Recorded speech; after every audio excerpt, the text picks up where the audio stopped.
Hi, guys. This is Synchro Mystic. I'm Wayne McCroy. This is Richard Willett. Together, we're taking apart the narratives that shape our world. How are you today, Richard? It's been a couple weeks since we've done this, my friend. I'm good, thank you. It's been a lot of content making in the last 14 days, 15 days since we managed to do another one of these. We tried to get one in as quick as we can, but there's just so much going on, not having to make because I love making it, but making a lot of content to make room for making more content. So, yes, what I don't even know if had the US decided to invade Iran by the time we last spoke, or has that happened since? That's happened since. They snuck World War III into the mix on us in between our They recordings did, here. didn't they? Yeah. It's crazy. The pace that this stuff is happening and coming about is just staggering in recent weeks, isn't it? It's amazing. We just can't seem to keep up with all the things that they're throwing at the wall to see what sticks. We were last discussing the Epstein files, and then the revelation that Trump is supposed to be releasing the alien files and the UFO files and everything. And then, hot on the heels of that, now we have this escalation in the Middle East. Of course, they went for good old fashioned war, I guess, as far as trying to control the narrative here, because I think they're really in panic mode at this point. They're It just throwing really everything. feels like that, yeah. Doesn't it? It feels like because they did the alien thing and then they just dropped it straight away. Then they went to World War III in Iran.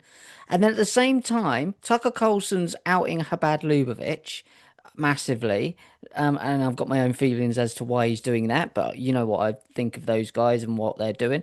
You've got Epstein's ranch that we've been talking about for years being raided by the FBI at the same time, as we've been saying, we need to do that. So that's allegedly happening, looking for dead bodies in the hills and whatever might be going on underneath. And they're even talking about this thing. I watched a show today. A guy who's got 1.9 million followers. I'd never heard of him before, but he's obviously been pushed.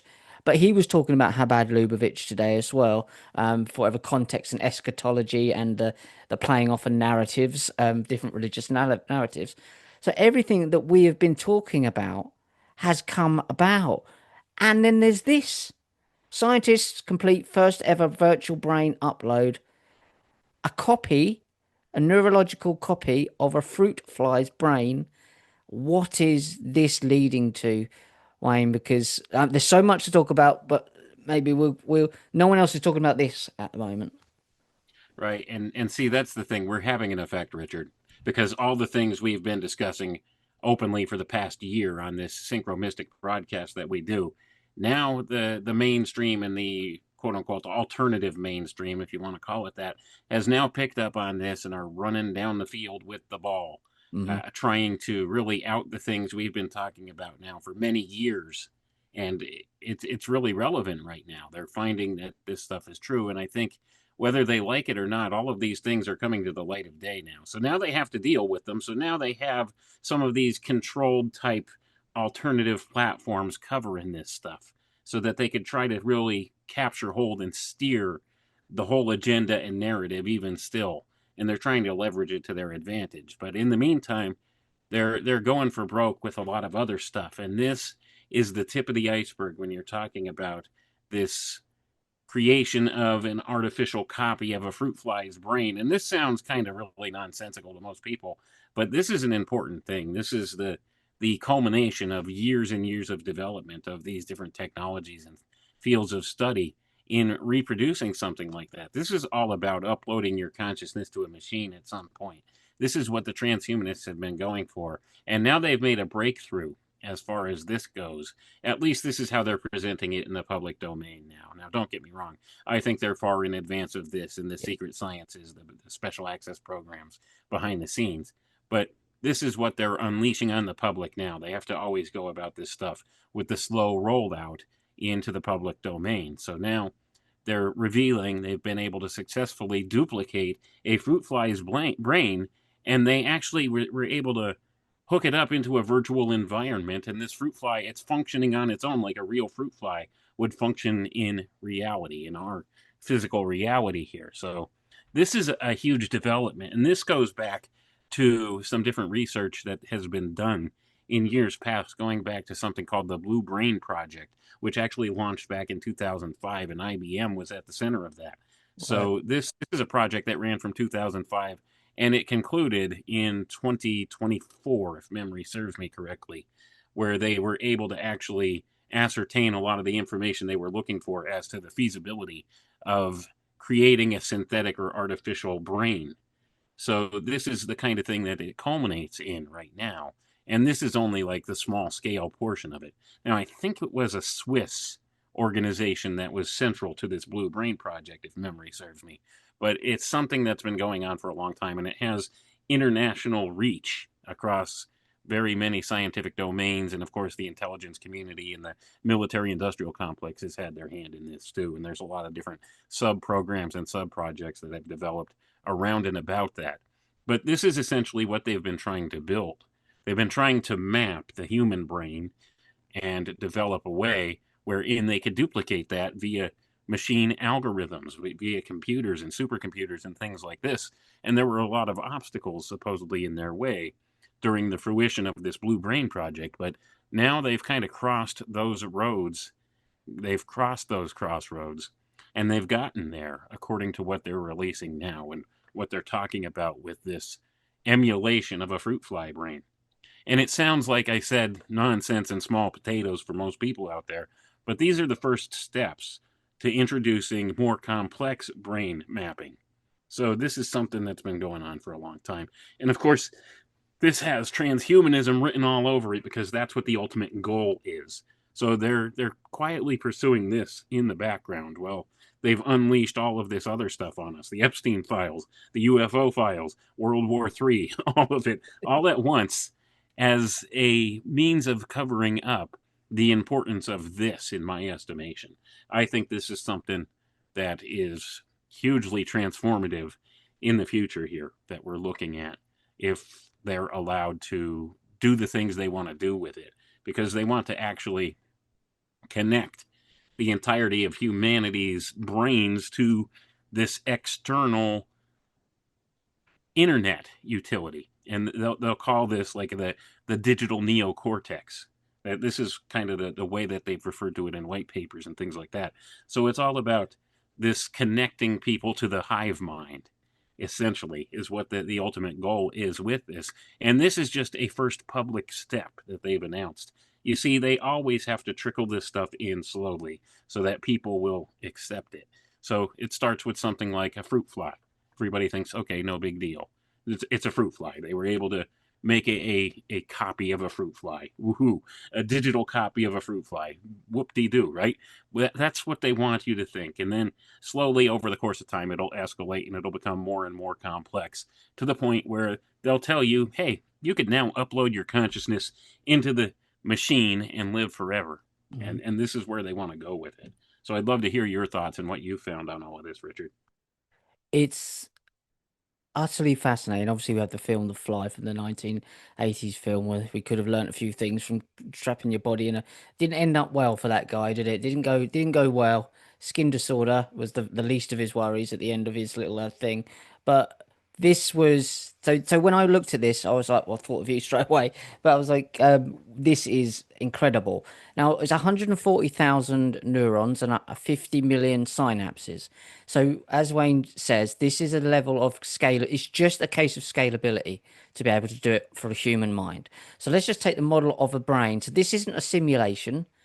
This is a copy, a digital copy. Now, what they've done, guys, is this was a digital copy of the fruit fly's brain. It could have been anything. Just get that out of your mind, fruit fly. It could be a mice. They're doing mice next, but it could be a human. Doesn't matter because it's scalability. So they've created this brain. So say they take Richard's brain, they copy it onto a computer, they make a digital copy of my brain. How it works, how it functions to outside stimulus that they are plugging that stimulus in. Now, what they've done is that's a brain without a body. So what they did is that they took that and connected it in with Google DeepMind's Mujo Code technology. Now, this Mujo Code technology builds the algorithms for movable robots. See where I'm going here?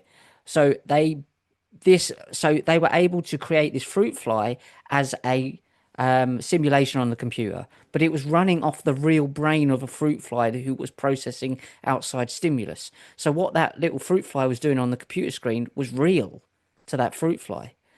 So scale that up to they take those algorithms and they put that in the compute into robotics, and that moves the physical robot in the real world. So they could build a fruit fly robot here and have it move, stimulate the brain, and have it send signals through Mujo Co to move the robot. Now that is what they're doing. Now swap fruit fly for human being.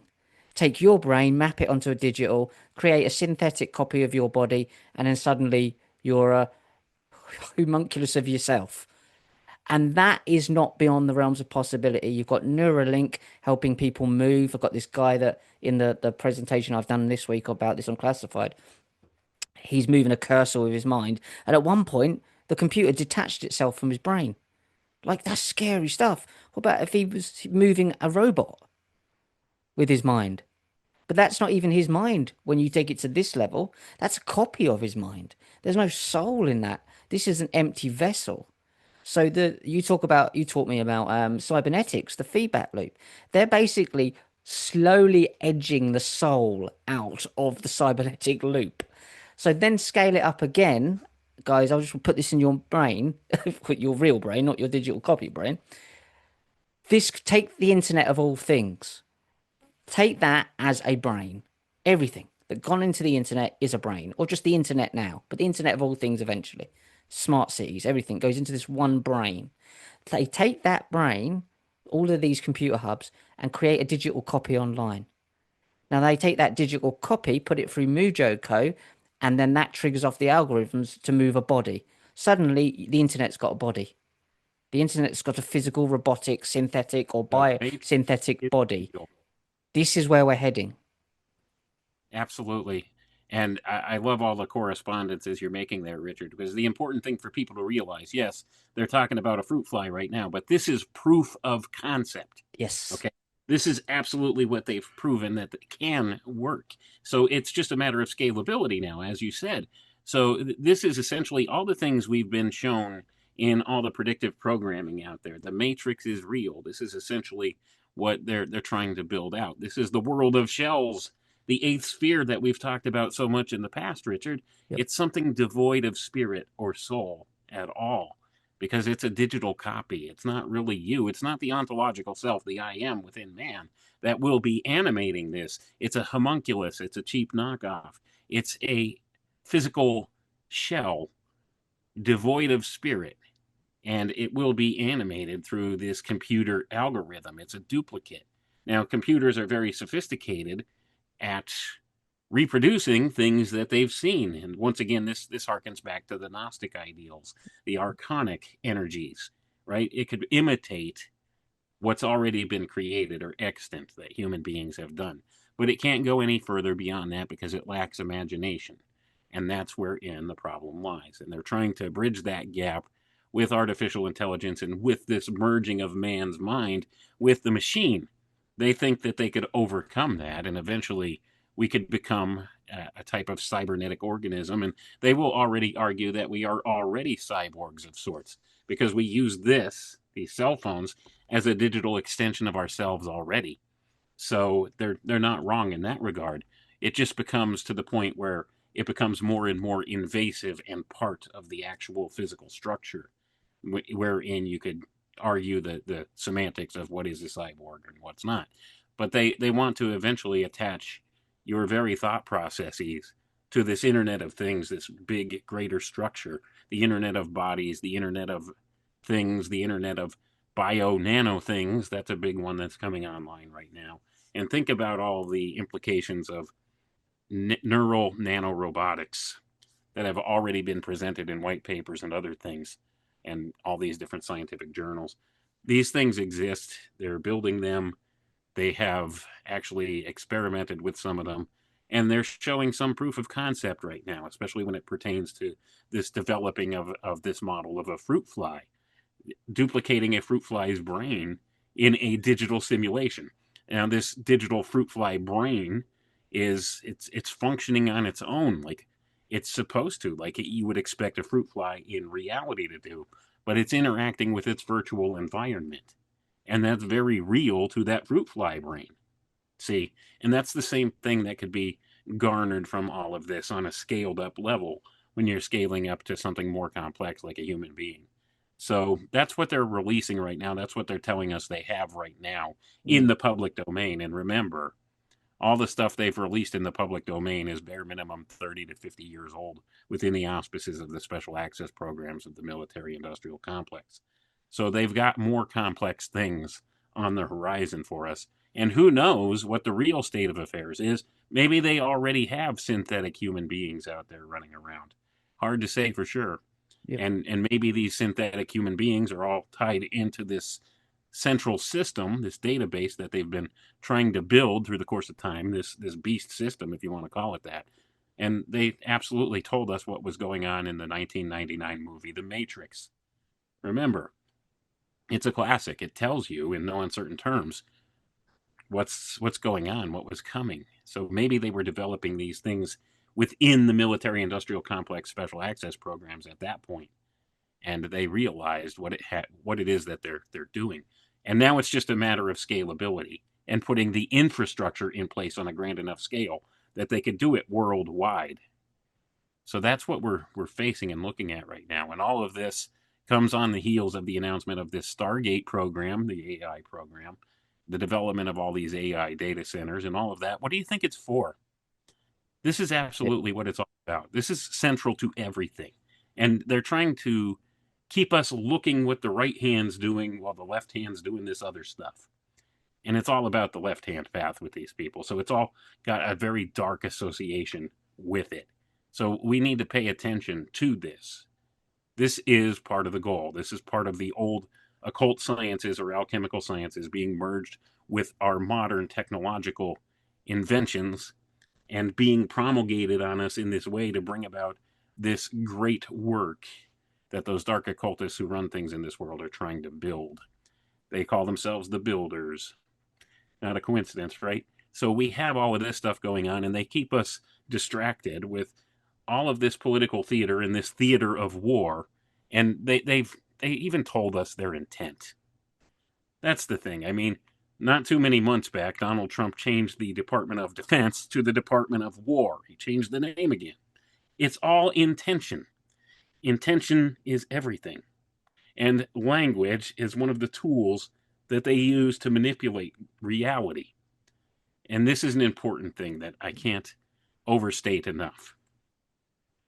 This manipulation of language is at the core of all of it. Learn the etymology of words, learn the power of words. This is how they absolutely transform society and culture and the world around us through their intention. So, this subtle change from the Department of Defense to the Department of War told you in no uncertain terms the reality they wanted to craft. And we're seeing it manifest right now. And we have just so many other things going on to keep our minds focused on other things rather than looking at the big picture, which they told us right out of the gate, proverbially and literally, soon as Donald Trump got back into office. They announced this Stargate initiative, and it's all about setting up this infrastructure so that they could bring about these changes into society, build this new world order that they want, this panopticon control grid, and it's going to be a digital hellscape essentially if we let it go how they want to build it.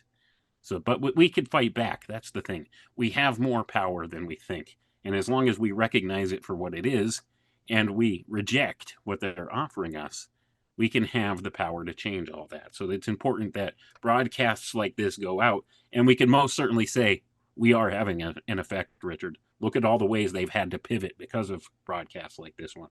Oh, absolutely. I'm looking in the UK and I'm walking past newspapers like Daily Mail with Epstein was doing stuff underneath Zorro Ranch on the front of the Daily Mail. People say that they woke up paralyzed and naked on laboratory tables, literally coming from my podcasts on our podcasts and talking about Chabad Lubavitch, the Messianic Temple, and everything we've been talking about. So there's definitely getting out there, and you say the alternative media are picking up on it, but a lot of them haven't got a clue really the context of it. And they're the ones that are going to get pushed because it just muddles the water. What I really wanted to talk about again was let's stick with this because it's the game theory of this. So what people, I don't know if you guys out there, you probably will know that DeepMind was the initial funders, the early funders for DeepMind were Elon Musk and Peter Thiel, the founders fund for Peter Thiel. Obviously, we know the Antichrist there. We've got all of Elon Musk's kind of Neuralink system in there, so they've been embedded in there from the very start. Now, one of the things that it did initially, this Google DeepMind, was AlphaGo, which was to beat this world Go champion. And what I'm saying is that what this they're doing is they're creating something, and this pertains to what you said again about this Ultra character in Marvel as well. This being can strategize 1,000 moves down the chessboard from what the humans are, and they're proving that through AlphaGo being able to beat these Go champions and chess champions, and even this guy who had his name was Noland, and he woke up paralyzed, and he used that was the first in the UK. It was a year ago, pretty much today actually. First person with a Neuralink chip, mate, how let him move a cursor. And the thing he talks about is games. He says, um, but after seeing his neurons spike on the screen, all the while surrounded by excited Neuralink employees, he said it's all sort of sunk in. Then he could control his computer with his thoughts, which is incredible, like literally mind blowing. And even better, over time, his ability to use the implant has grown to the point where he can play chess and video games. They've actually put in this in the articles. I grew up playing games, he said, adding it was something I had to let go of when I became disabled. Now I'm beating my friends at games, which really shouldn't be possible, but it is. Well, how do you know he's doing the moves? And also, but this is this game theory.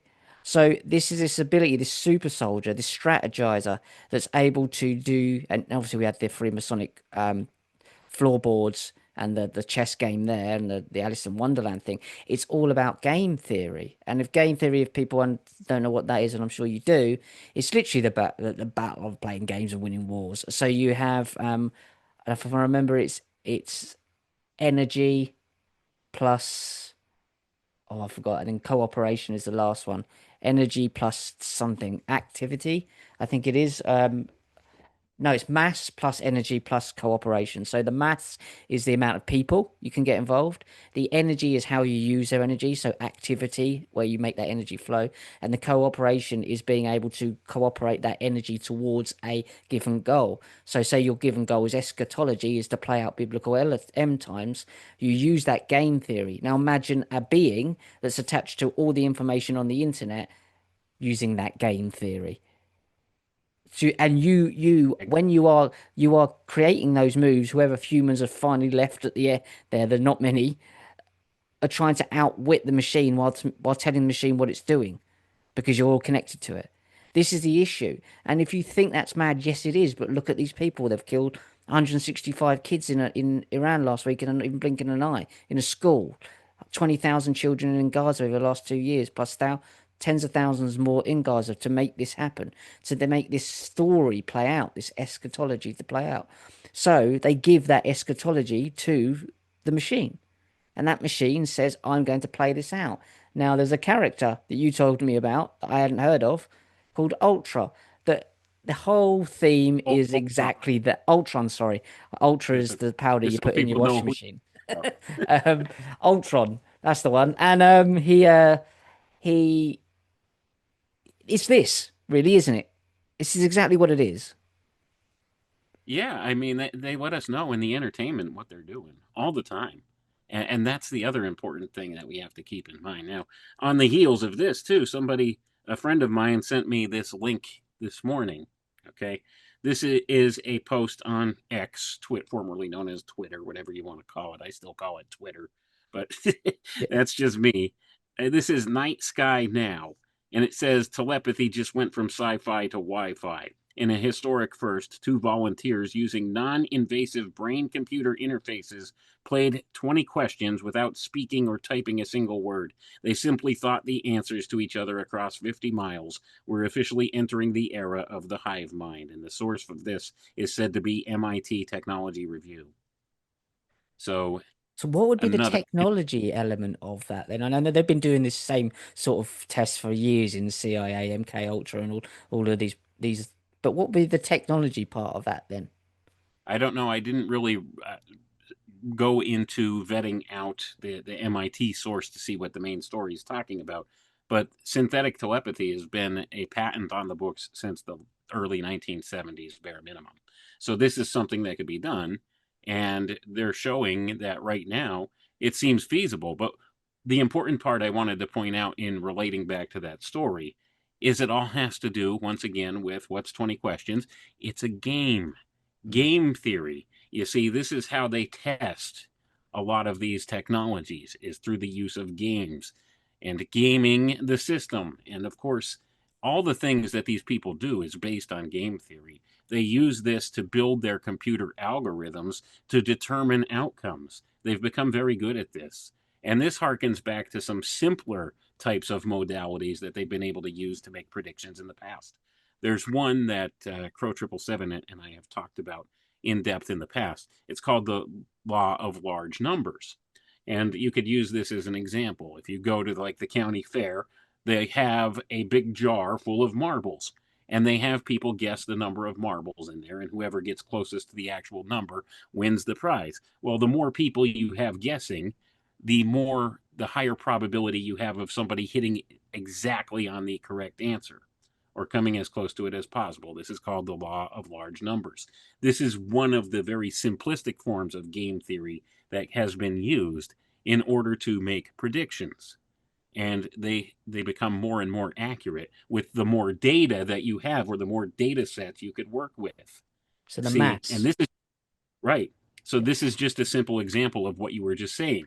You just said the formula, the mass plus the energy plus the cooperation equals the outcome you're looking for with the game theory.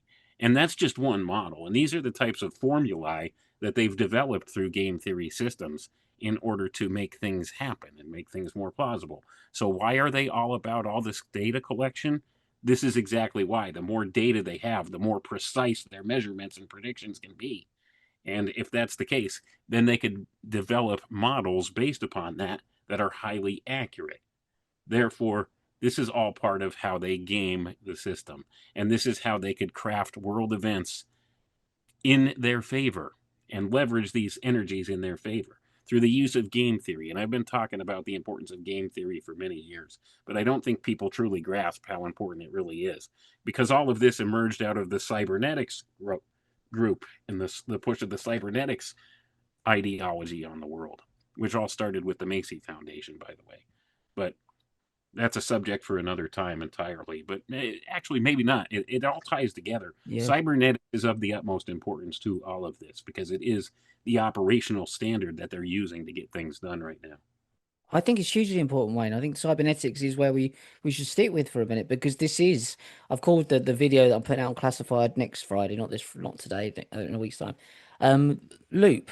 The circuit is closer to be formed than you think, and then it is that circle, that loop, and what I can see though is the problem that they're gonna, well, it's not a problem, but it has a certain outcome, is if they are gradually deleting the human soul creative input from that loop, which appears to be what's going to happen if they carry on this trajectory. That's hard to say. Trajectory. Yeah, I think I got there. And we'll slowly, as human beings, be phased out of that loop in terms of our creative input. But then the loop doesn't change. That's it forever. So that's chaos sorted in a controllable order. It's weird. It's just blows your mind, doesn't it? Like the way it all comes together. This it's psychotic, but it's also just like once you come out and you go out and you really zoom out, you're like, it makes total sense if you're a nutter to do that. Oh, absolutely. And what they're trying to do is they're trying to remove the variables that they can't control from the operation. That Yeah. is the human spirit, the human imagination. You see, that's always something that throws a wrench in the works for these people. That there's always things that they can't seem to predict or know that are coming that tend to emerge over the course of time because of the human spirit, because the human spirit is not easily quenched. And this is something that throws their plans all into disarray when all of a sudden they have somebody come along that breaks their code. And this kind of thing really sends them actually in panic mode. And I think that's what we're seeing happening right Yep. now because there's people like us that are having an effect by exposing some of these things that they've done and throwing that wrench in the works that they can't seem to predict, that they never saw coming. So they want to remove that element entirely from it so that they have absolute control. This is what it's about to them. So removing the human spirit from all of it is what they're seeking to do in building this sort of homunculus world of shells. That's what they want, the Matrix. And they only intend to have these select few royal family bloodlines, I guess, if they want to call themselves this, these couple elite controllers at the top will be the only ensouled beings left in this whole paradigm. And everything else will just be in a cheap artificial knockoff. It'll be a wholly synthetic reality, just based in this world of physicality. It'll be a dead entity. It'll be the reign of dead matter, as Michael Hoffman calls it. So there's no spirit or animus behind it. It's just a physical thing. It's a machine. It's devoid of soul or spirit or anything that humanity reflects. So it'll be the antithesis of humanity at that point. And this is what they like to call the post human era. You see, they can't say that it's a continuation of humanity. That's why the transhumanist ideology always points to what they call the post human era. They say we will evolve into something greater. But is it really greater? Mm. I don't think it is. Not what they have planned. It takes away our spiritual elevation and our true destiny as humanity in this elevated state in the spiritual sense of things. So we're coming to that pivotal crossroads where we'll each have to individually make a choice. Are we going to capitulate to this transhumanist system, or are we going to explore the other avenue where we grasp firmly to the spiritual and we elevate ourselves to achieve what our full potentiality is as humanity? And each of us will have to make this decision, and there will be this rift in society or culture, if you want to call it that. And all of this has been out there in the entertainment too. There will be two modalities of humanity, two separate beings that will be infinitely different from one another. You'll have the what was it called in H.G. Wells' The Time Machine? One was called the Morlocks, and the other were like the more advanced humans or something like that. Right. So we're going to have that splitting in society where you have the natural humans and then the augmented post-humans, and this is where the division will come in. So there's a lot of spiritual questions that we have to ask about this, and I certainly don't have all the answers. I don't know what all this is going to look like or how it all shapes out and how people's individual spirits will deal or cope with all of this. I don't have those answers. All I could tell you is what I see out there in the literature and what I know reaching back into the auspices of the occult teachings of antiquity to know what it is that's been recorded about this and maybe a little bit of what we can expect to some degree. But as far as the answers and stuff go, as to how exactly that'll manifest for each individual, no one, I think, can say for sure. And it's really a crapshoot when it Mm. comes to it, to what the outcome is of this. But one thing about these dark occultists who run things in this world and these technocrats, they are gamblers. And that's something that they thrive on. And why is that? Because they use game theory models for everything. And they are gamblers and they can't seem to help themselves with taking a gamble on this stuff. So they don't necessarily know what the outcome's going to be either. They have certain plans and they try to steer it in a direction they want, but ultimately they don't know what it's going to look like at the end of it all. So they take their chances with all of it. And we're along for the ride, unfortunately, because they're the ones that are steering the development of these technologies and stuff right now. So, but we can have an effect, and I think we are having an effect. It's so with these guys have got this really weird contradiction. They are desperate to be in control and desperate for the thrill of being out of control at the same time. Like they're just so confused. They want a controlled gamble. It's really weird. It's like Palantir. For uh, forgive me if I'm wrong, but it has something to do with looking into the future. The whole name of it has something to do with predicting the future. the whole point of it. So you obviously can see what Palantir becomes, that mind or part of that mind that goes into the being, to the software that becomes the brain to push to do the algorithms on the simulator, which then the output goes into the robotic, or it will be the symbio, it'll be wetware, as you've said in the past. This will be this human 2.0. But there'll be a point there's no humanity in that loop. So it's just weird because I don't think I can quite grasp things are not born in that world. They just exist. But as we know, everything, because of the nature of reality, in their world will start to crumble because nothing lasts forever. And then I suppose that's why they're terrified of Chronos and time. But if they're all robotic, synthetic beings that are meant to be immortal, they're going to break down.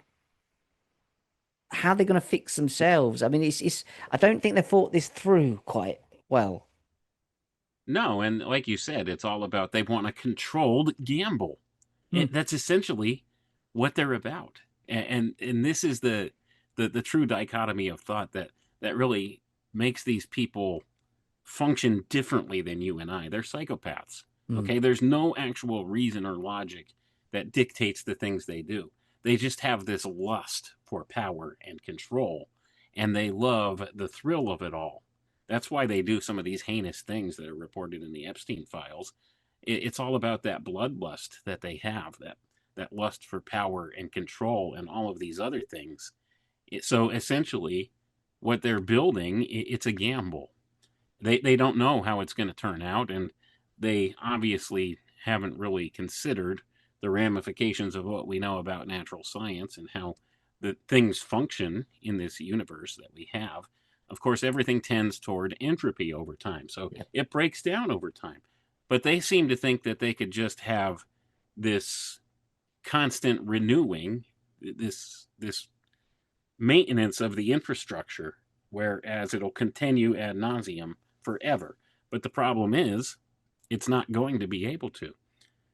And they're going to have to devote more and more and more resources in order to just maintain what they've already established in building this big system. And it's But when going you to, are the system and you're the only resource, because the resource to maintain that system is the resource, then right? this is the problem they have. The initial problem they have is that people like me and you, we're creative. We have an imagination. We don't know where that comes from, but it's not from us. It comes through us, and it comes to us, and we're lucky enough to be able to play it out in the world. It's an untapped resource that they can't get to, but they are cutting themselves off from that. So they have a limited resource to be able to fix the resource that needs to be fixed when it starts entropy and breaking down. So they are not they are ending with the same problem that they're starting with. Essentially, if you look at it logically from that vantage point, but what they are attempting to actually do is build a synthetic version of that we have. You see, we have that imagination, that imaginative property that comes from the world of spirit, comes Mhm. from the spirit world. They're trying to build an artificial synthetic knockoff of that. And it's not going to work ultimately because it lacks the animus, the life spirit, that fractal divine spark that man has. It doesn't have that. They're trying to build something akin to that, but it's not going to function quite the same, and it's destined to catastrophically collapse in on itself, in much like the Tower of Babel story, and we've discussed that in the past as well. But ultimately, their hubris has gotten the best of them because they seem to think, at least in the short term, whether that even be like thousands of years or whatever, that they're going to be able to succeed at this. Well, where do they go from there in order to actually maintain what they've built here as far as this AI humanity hybrid, whatever you want to call it, hive mind thing that ultimately, in my view, will name itself Lucifer, by the way. What this thing will do next in order to maintain what it's built is it'll have to go on this expansion campaign, won't it? So it'll have to eventually take to the stars and Yeah. try to find other forms of life out there in order to vampirize, if such a thing even exists. And it's gambling. Once again, these people are gambling on that being the case. And this is how the UFO files and everything tie into this as well, because there are other realities that need to be considered with all of this stuff. And I think some of these people maybe know a little more of something about that than we do. And maybe in the coming days, we'll find out more about that. But certainly, it has everything to do with these worlds of spirit, these spirit Yes. worlds that are around us as well. And they're trying to control the gateway to those spirit worlds. That's essentially what it's come down to. And maybe at some point, Richard, you and I will have to have a private conversation about a little bit more I know about that. I That's not think that really. this is really important because we've come to a point, even just in this show here, that we've laid down the foundations of what they're going to physically build here, the material world of it, and the fact that the issue they're going to have is that that's not sustainable, and they love that term, sustainable. It's not. It will die on its own if it doesn't have any spiritual input. So then we come to the work of Aleister Crowley, of L. Ron Hubbard, of Jack Parsons, as maybe even Epstein as well, underneath that ranch in New Mexico, at CERN. Do you think they realize that they're going to need to power this with a creative entity, even though it's a negative creative entity, from elsewhere? Because they do realize that you can't just have machines, you need something else there. And they're trying to bring something else in from another realm into this, like a homunculus would, that sort of scenario.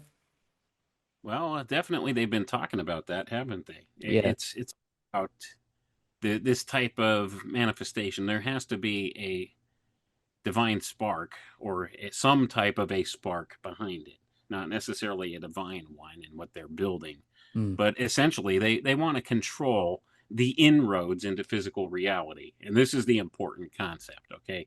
Because I think I've gone through some of this on this program before, if not here, other places where I talk about how manifestation occurs, how it's a stepping down process from the Yep. spiritual down into physicality here, and the important gateway to that right now that we need to be focused on is the etheric portion of this reality, because that is wherein the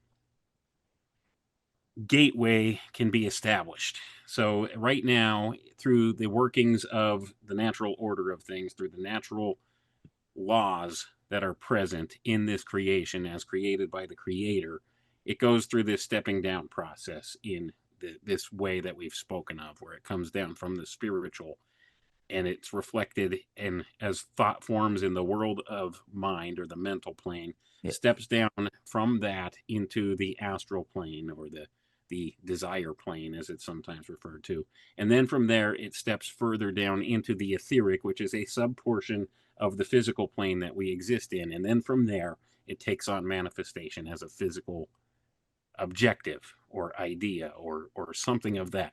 It steps down into manifestation. This is the natural order of how it goes. They're trying to bypass that by creating a digital sublayer of Hmm. this reality to replace that etheric layer. So they're building an artificial etheric layer so that they can outsource from somewhere else the manifestation process. And they're trying to tag everybody in this, all human beings, because I'll have to explain this.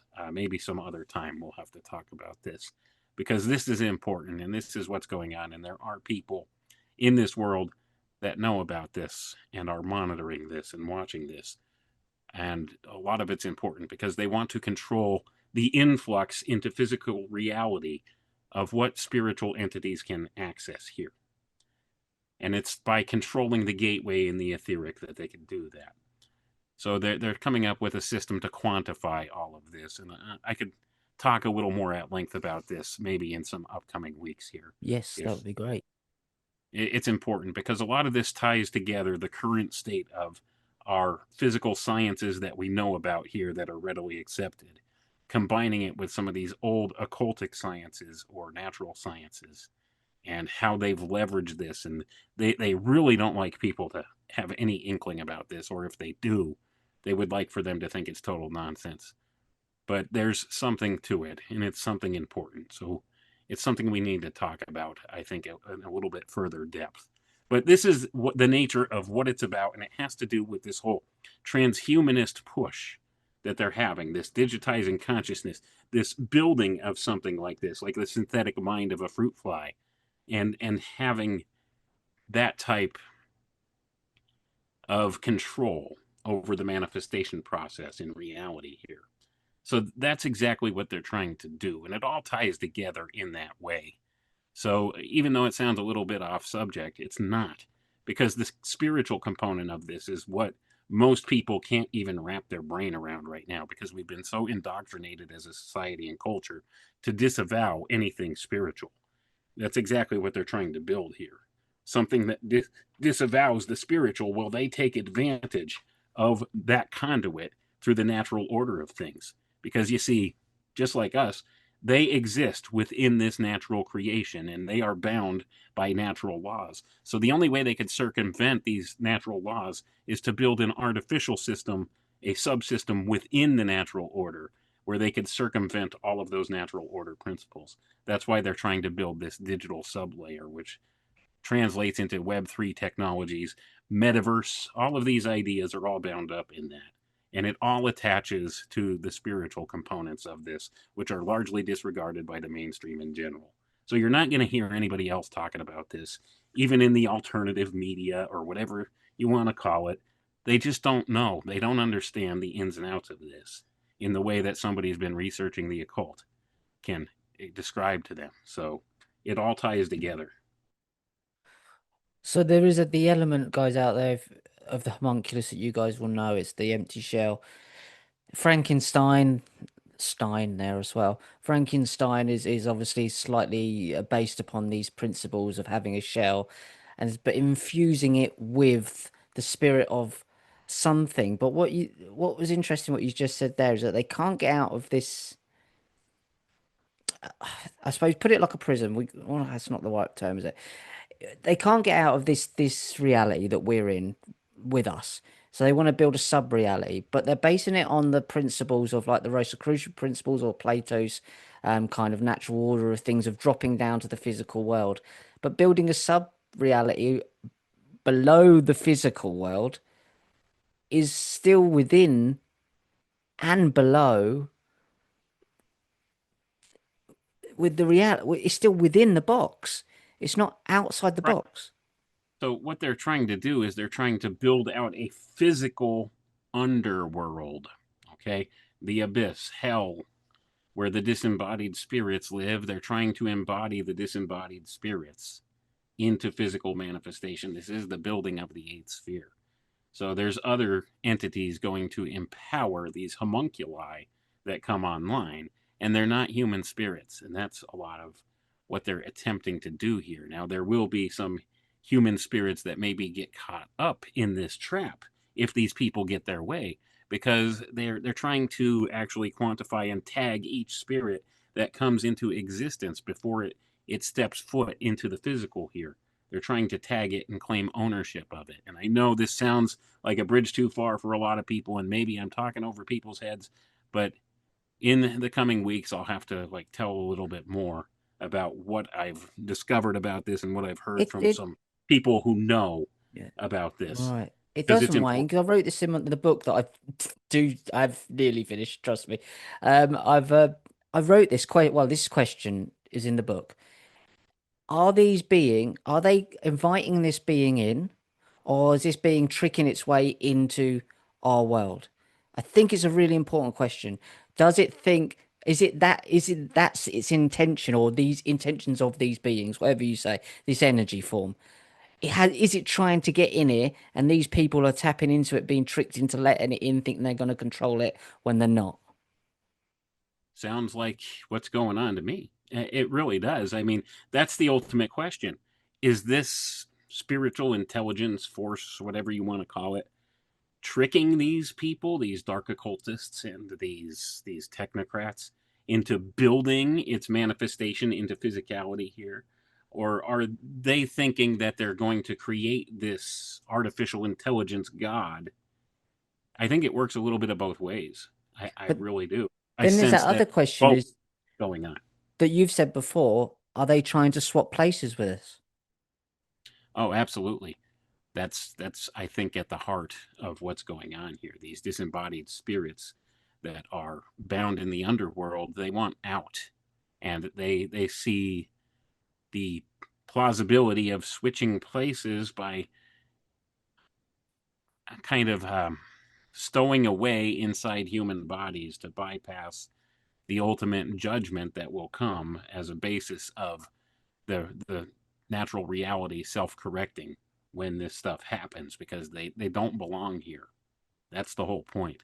These disembodied entities or intelligences or whatever, they don't belong here in this earth physical reality that we have, but they're trying to stow away and hide within human beings.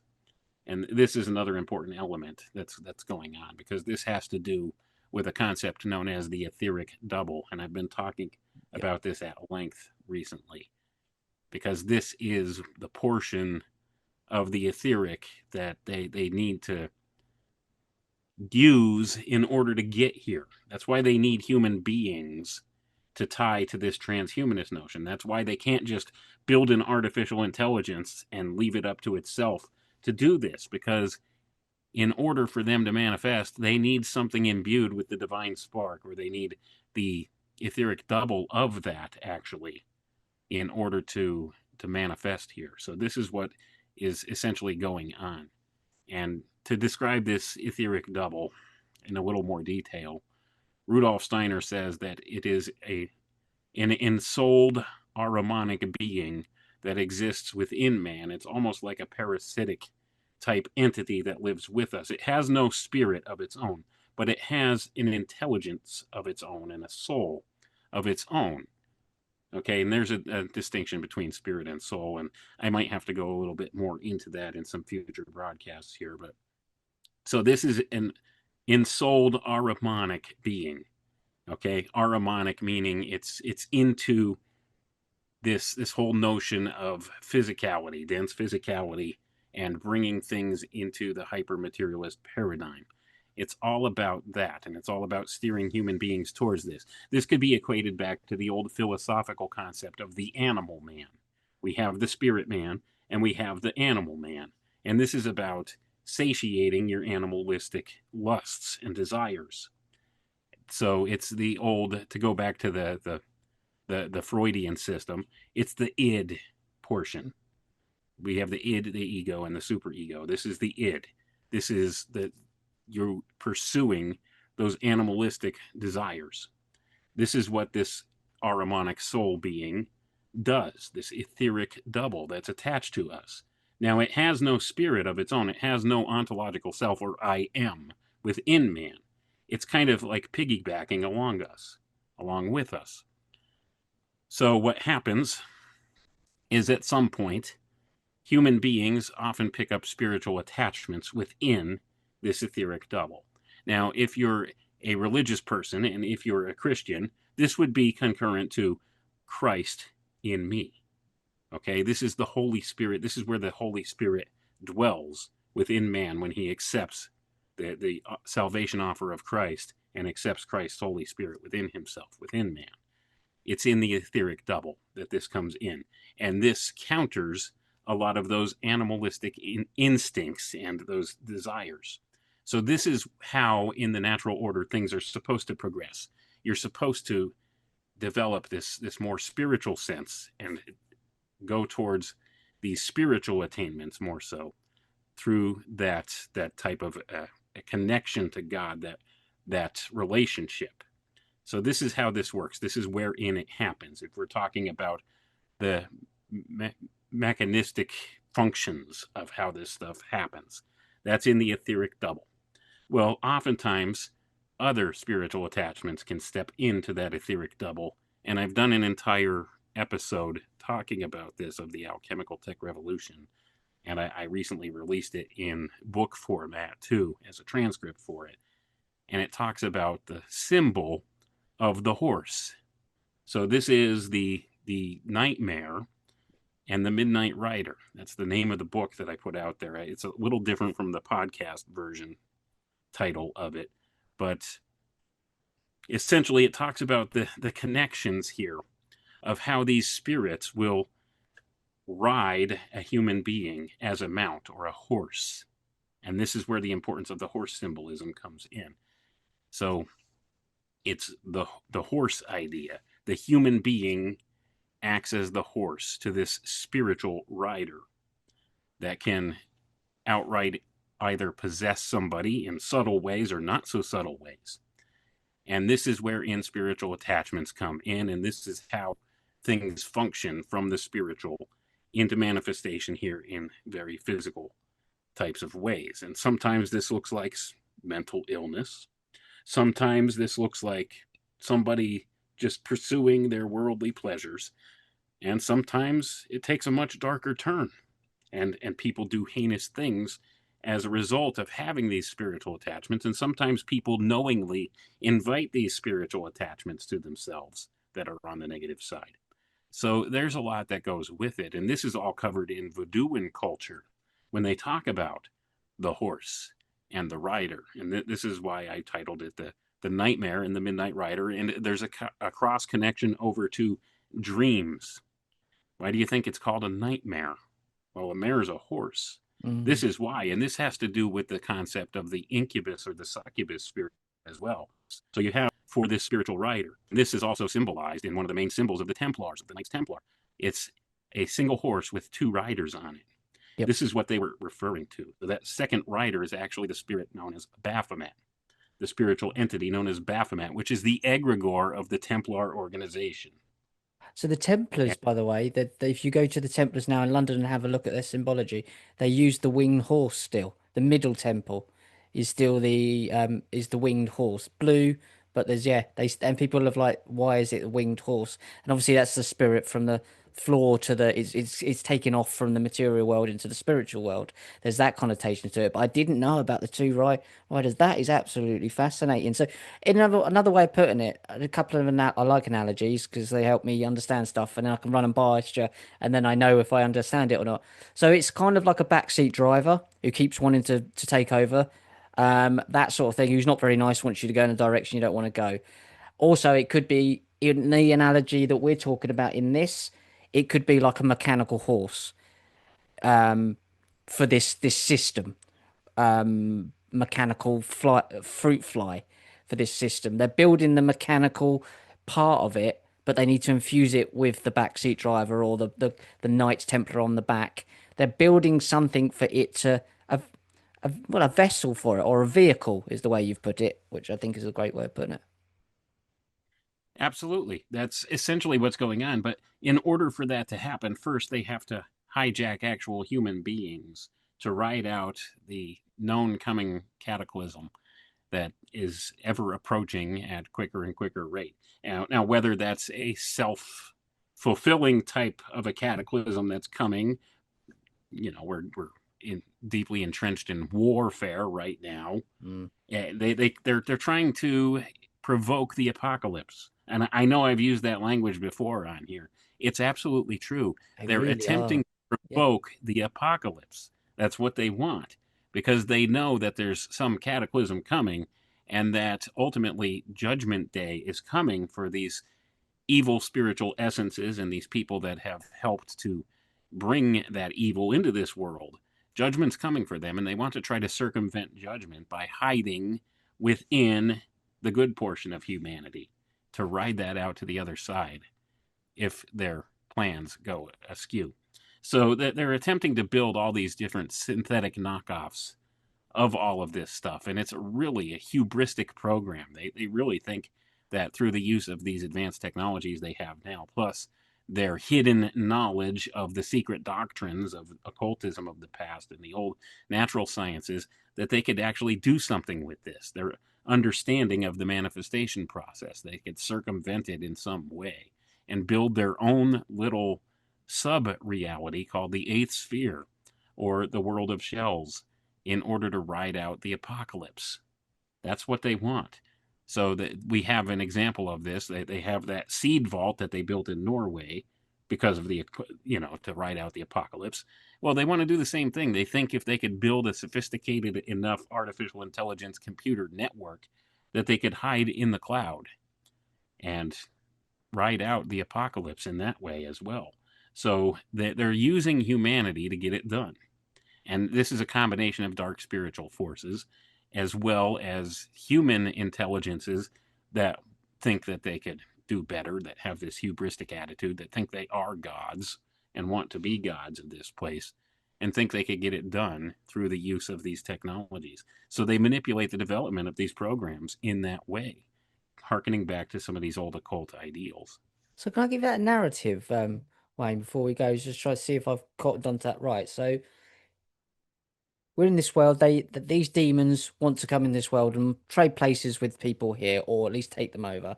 But they realize that if once they've done so, or they have done so, we could look into shapeshifting and all of these other things and these demonic possessions that are going on for exorcisms for a very long time. They're here amongst us, taking over control, but they know that there is something coming them to wipe them out. You could look at the flood and you could look at the fire coming. You could look at those principles as being an example of what's coming for them. So they know that their time is limited here, but they want to build something within this sphere to hide into. So when everything is just basically factory reset, they're still here and they can basically circumnavigate or high jump um, the what's coming for them. Basically, am I on the right track there? Yes, it's an ark of safety. It Uh, goes back to the old story of Noah again yeah. and the flood. This is what they're attempting to do. They want to build an ark of safety that they could hide in to ride out the coming cataclysm, to ride out the flood and emerge on the other side as the remnant and be the new ultimate being at the end of it all, the evolved being that comes about. So that's essentially what they're trying to do, and it's not what they've been predestined or predetermined to do in the natural system, in the natural reality, because natural laws will always self correct things. And if it's something that doesn't belong in this natural reality, it doesn't belong here and it will be purged from here. So they're attempting to merge with the natural reality and hide within the natural reality, that's man, so that they could ride it out to the other side, so that they could build something that they think is better or more appropriate. And it's pure hubris on their part to think that they could somehow outsmart the creator of all things. But that's what they're attempting to No, do. fascinating because when you talk like when you come up with these things, all like I can picture things like the telepotic shell and I can the Sabbateans hiding within people and pretending to be what they're not, and it's all the same plays. Is that It's if you this. take them out, okay, you're gonna come for a say it's the Jewish faith. We're Sabbateans in here. We're not Jewish because how far do you go away from the faith before you're no longer the faith? I don't believe in that. You either are the faith or you're not. You can have 100 denominations of the same thing. It doesn't make sense. If you have a broom with a new head and a new handle, it's not the same broom. That's a different broom. So these aren't the same. You can't, to me, you can't say Sabbatean Frankism is Judaism. I don't think that you can say they're the same thing. They're an inversion of Judaism, possibly, but they're not the same thing. But they hide within Judaism or Don May in the Muslim faith. So when you target them, they shield themselves. So you can't come for us because we've infected the whole of this. So if you take us out, you take all of us out. That sort of mentality of what you've just said there could be transposed over to these demons that are hiding within humans, saying, you can't come for us, God, or whatever you are, the ultimate. You can't come for us because you're going to take all of your children out. And we're going to, you don't want to do that. So we've kind of got you in a stalemate, checkmate. And then when you do come, at that point, we're going to upload ourselves and you're going to take out your own kids. That kind of thing It, would make an amazing film, but that's the concept, isn't it? essentially, that's the reality of what we're facing here, and this is all given as kind of an analogy in the Matrix film. Think about it. Agent Smith could appear in any person within the Matrix at any given time, right? They tell you this stuff in the entertainment. It's spiritual truths and archetypes behind it. This is absolutely what's going on in the world today. And they're taking advantage of people's ability to be easily distracted by all of these different things that they're throwing at the wall to see what sticks. And one of the things they always seem to go back to because it works is war. Good old fashioned war, because that gives them some of the things and tools that they need in order to transform society in many ways and rebuild. So it's all about this tearing down, this destruction and rebirth idea. The phoenix, once again, encapsulated in all of that, and that's why they're burning Tehran. I mean, look at the oil fields and stuff in Tehran that are burning in the Yeah. oil production facilities and stuff like that. So they're burning it to the ground so that they could have their rebirth that they have in mind there. And it Forged might from the take them, flames, yeah. yeah. So and they are the philosophers of fire after all. That's their calling card. So they got to make sure they get it in there, right? And see, this is the thing most people would miss because they don't know how to think in those ways, in Yeah. the language of symbology. And Manly P. Hall told us once the language of symbology is unveiled to the masses, a new understanding of reality will come into play. So we're at that precipice right now where the veil's being torn away, and people really need to consider these things, what they're being shown out there in the public domain that they don't recognize right now because they don't know how to read the language of symbology. But it's all there. That's why they're showing you all of these burning portions of the city of Tehran all over the news media.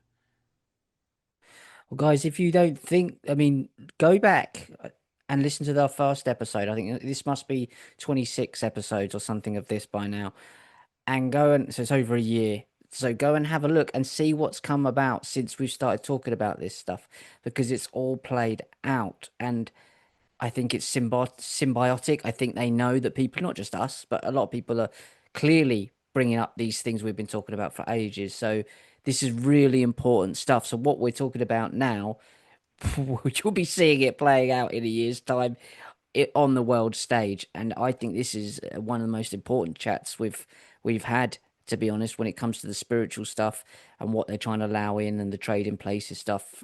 Wayne, where can people find your content? And we'll be back in a couple of weeks' time once we've had time to digest this. All right, people could find me at my website, www.alchemicaltechrevolution.com. And Richard, where could the good people find you? And when could we expect your book? It's iconic.com is most all my video work. Obviously, we've got the YouTube channels and WTF Rich, WTF Rich on X, and my Substack. Some may conspire, but book is done. I'm doing the indexing, which is a pain in the ass when you've got two kids running around. One of them's 2 years old, one of them's 5, and it's mental trying to do that. So that soon as that's done, which is about another 6 chapters, trying to find the time to do it about everything else is being a ball ache, but it is done. I just want to get it out there, so I'm hoping in the next couple of months. But as I keep saying, it's just like getting round to it and doing everything. But the book is written, so it could be any time in the next 2 months, any time in the next month. When I get a week to sit down and index it properly, then I will do it. It's just too difficult, mate, to get things done. It, it definitely is, and I understand where you're coming from with that. And especially when these dark controllers of this place keep throwing stuff at us Well, you just that got we things to have to catch up begin with. on, videos to make, and stuff in the book. Though that's the issue, though, because now the book is finished, and I've actually carried on writing some other bits to it because you're adding stuff to it, and then by the time it comes out, it's moved on so quickly. So, I need to get it out very, very quickly. Luckily, I think me and the people like me and yourself and a few others are a few years ahead of the game in terms of what's about to come. But they catch up pretty quickly in rolling it out. So. Yeah, be soon. It's called I Am Immortal, and it's a death cult's fixation or death cult's quest for immortality, why they want to stay alive forever, and it's everything we're talking about on this show, basically. Excellent. Looking forward to it.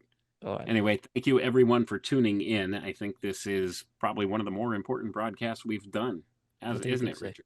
Yeah, it really is. And we'll see you in a couple of weeks' time. Please share this about, and we'll speak to you soon. Take care. Goodbye.